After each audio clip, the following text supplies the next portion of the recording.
How do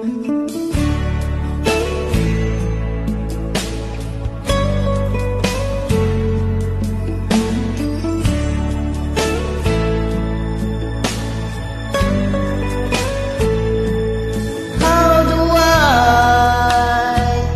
get through one night without you? If I have to live without you, what kind of life would that be?